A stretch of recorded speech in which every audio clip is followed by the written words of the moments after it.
say, hey, if you have any tariffs at all, and just to push back a little bit, it's not just 145% tariff. They said, hey, if you have a 10% tariff, we're going to see massive inflation. If you have a 20%, we've now had 90 days of tariffs in place across the board, and the report yesterday, and the market responded. So I'm going to say this. I don't know if factually what Charlie Kirk is saying is true.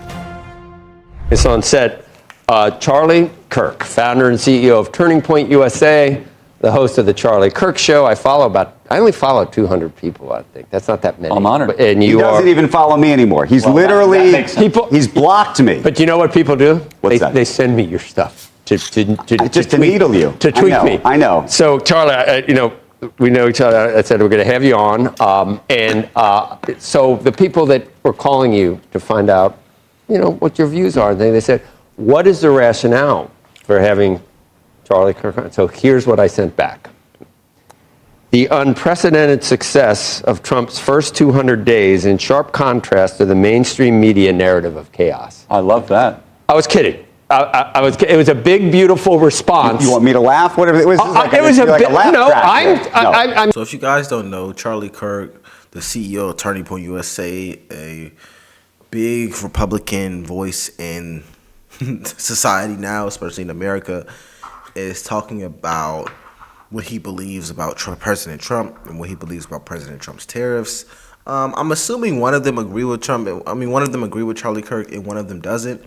Don't know them at all, so this is really a genuine reaction from me. I don't know who these people are. Not gonna lie, I only know who Charlie Kirk is. Nonetheless, please make sure you like and subscribe, and I'll try to give my unbiased, objective point of view. Let's go. Say, in every jest, right, there is some truth, and I think you would argue, from where you're sitting, that's not a false statement. Whether it be trade deals, whether it be we just talk economics, the state of the economy, the country's hot right now. The market's up. We saw the inflation numbers yesterday were far better than experts would have estimated. And look, he got his one big beautiful bill passed, and I think we're only starting to see the economy heat up. Okay, so can I ask one question? You can. And this is the take him literally or take him literally, take him figuratively question, right? Okay. Because we've all been debating for the last several months on this show and everywhere whether we're supposed to have our hair on fire or not about the tariffs and whether the tariffs are going to impact the economy, right? Yesterday, the president went after Goldman Sachs because that economist had said that he thought there'd be a recession as a result of the tariffs.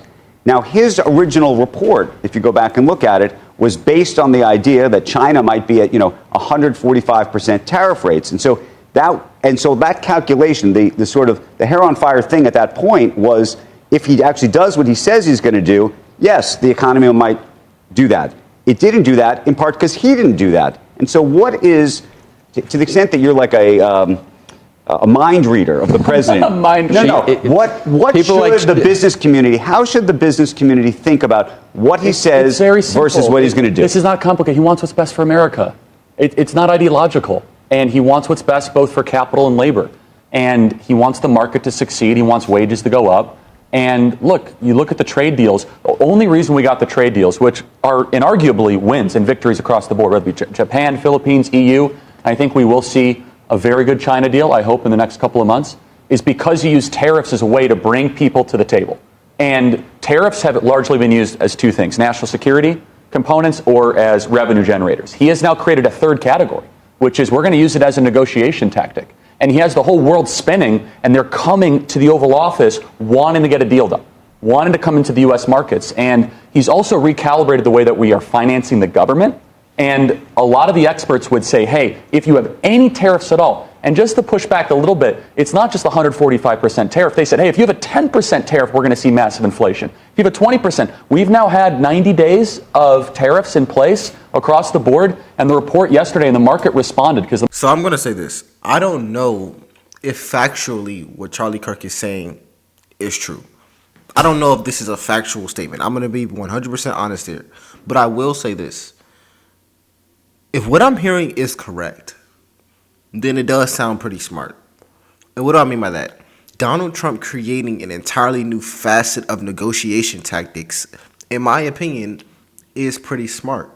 The reason I preface this by saying I don't know if this is true is because I don't want to come on here and spread any propaganda saying, yeah, this is accurate. Yes, this is true. I'm not going to do that. But what I will say is, if Charlie Kirk is being factual, he's being truthful right now, it sounds pretty smart. It is pretty innovative for somebody to do. Somebody to come in the office and create an entirely new, I guess, negotiation tactic with other countries. Since America is extremely involved with other nations, we give money, we receive money, we have world trade. We were one of the top countries in world trade. So I think that's a pretty reasonable tactic. If I'm wrong, let me know in the comments. If I'm right, let me know in the comments. The market doesn't lie. The inflation just wasn't there. The structural inflation was not there.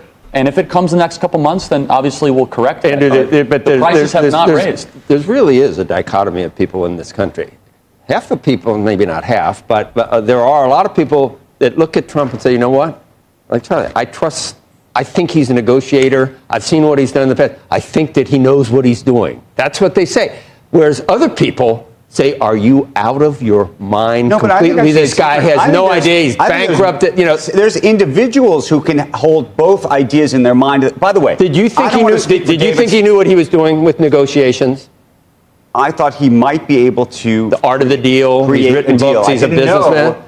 How far he'd get. Because no one really thought we were staying at 100. No one thought we were going to stay at 140%. Look, the question from an economic perspective on tariffs is you may collect the tariff on one end, and the question is what happens to the real economy on the other end. And so far we have not seen. And so far we haven't seen it yet. There was a major, catastrophic prediction, right? The Panicans, the whole world's going to fall apart. And we just haven't seen that. And I think there does need to be a little contrition by the economic ruling class, hey, back when we were saying this was going to be the worst thing for the global markets ever, it turns out what it has done is it recentered America as the center point of the world economy, that people wanted to invest in this country. And the best case scenario is that these countries, it's important to them that they continue to trade with us, and they're eating some of the tariffs, and they're not directly paying for it, but that's where the pain is. And I don't want to speak for him, but I'm going to make a bet that if David Solomon were sitting here today, this is the CEO of Goldman Sachs. I've met him. Right. That there's part of David that likes some of the policies that this president has put forward around taxes. More of them, not just some, most. Right. And I'm sure he hates the fact that he is called out by the president and told to go back to being a full-time DJ or whatever the president said. I'm told he is a good yesterday. DJ. He is a good DJ. And so I think that's why I said it's not just that there's one side of the world that thinks one thing and one side of the world that I think there's actually individuals who can hold both ideas in their head. Charlie, and by the way, are confused. Have you ever felt anybody that is even a quasi supporter of President Trump? And maybe I put myself in that category. There are plenty of times where you're uncomfortable trying to defend some of the things that are. Have you ever felt uncomfortable with anything? I'm uncomfortable defending some of the things I've said a couple years ago. But look, I just look at results, and I look at this is a guy that goes to work every single day and produces wins for the American people. And look. So it seems like to me that they're arguing the intent of Donald Trump, not necessarily what he's doing or what he's done, but the floor of this argument is his intent. Charlie Kirk believes that his intent is to help the American people, and one of the other guys also believes that that's his intent. The other dude, I don't know their names, y'all. The other dude, the younger one, believes that Trump is not trying to help people. He doesn't really care for doing what's best. That's what I'm getting from this message. What do y'all believe? Do y'all believe that his intent is to help the American people, or do you think that he's just trying to ruin everything? Real wages are up this year for working people, $1,100. We just saw the report that we're starting to see crude go down a little bit, and we need that definitely to have energy prices go down. Capital expenditures are going up, which is a leading prerequisite for economic growth. And I get all the objections. I just want to say one final thing, though, is that I think that we need to rework our mental model when it comes to Donald Trump, especially in people that are running companies, because they're looking too much on the flow on X, and they're not looking at the macroeconomic, geopolitical victory that President Trump is driving every single day, which is recentering America as the forefront leader of the world economy. Yeah, I think that was a pretty good video. Let me know if you guys agree with Charlie Kirk. I think he's pretty reasonable. A lot of people hate him now. A lot of people hate him now. I think it was pretty reasonable. Let me know what you all think. My name is LFR Jojo, and I'll see you on the next video.